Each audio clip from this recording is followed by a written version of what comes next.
Madame. S'il vous plaît. Monsieur. Monsieur.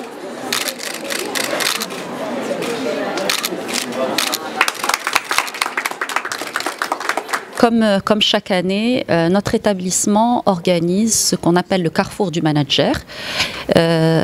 Cette année, il s'agit de la 34e édition de cet événement. C'est une opportunité unique de rencontre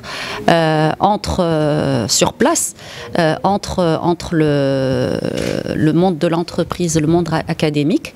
Ici, il y a deux mots-clés, le mot Carrefour et Manager. Carrefour, c'est justement un espace physique, un lieu de rencontre dans lequel les uns et les autres présentent des possibilités pour faire des choix.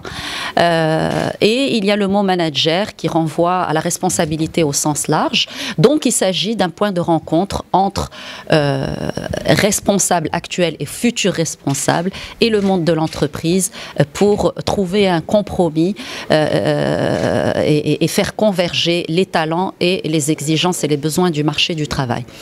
Mais au-delà de ça, au-delà de cette interprétation au sens limité du terme, il s'agit d'un moment d'échange autour de thématiques d'actualité. Donc chaque année, il y a des thèmes qui relèvent des paradigmes actuels tels que l'entrepreneuriat, la responsabilité, l'Afrique. Et puis cette année, donc, il y a un thème particulier dont on pourra parler qui est également une thématique d'actualité qui nous interpelle tous, aussi bien le monde académique que le monde professionnel. Alors, justement, je voulais vous poser la question sur le choix du thème.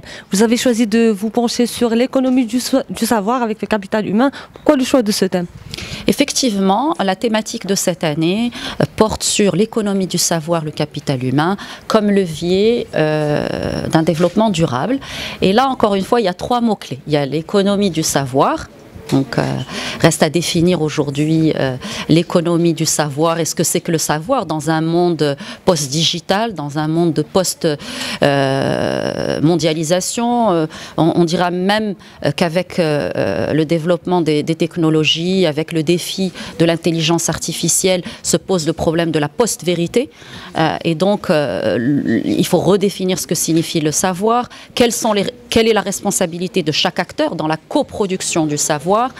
Et justement, et de manière paradoxale, plus l'intelligence artificielle prend du terrain, plus l'élément humain devient important et central. Donc quel est le rôle du capital humain, quel est le rôle de l'innovation, la créativité dans ce contexte 4.0 de manière générale, et puis comment redéfinir le rôle de l'humain, que ce soit l'apprenant, l'enseignant, le professeur, l'employé, l'État, dans ce contexte en vue d'obtenir et justement d'assurer un développement durable. Merci beaucoup.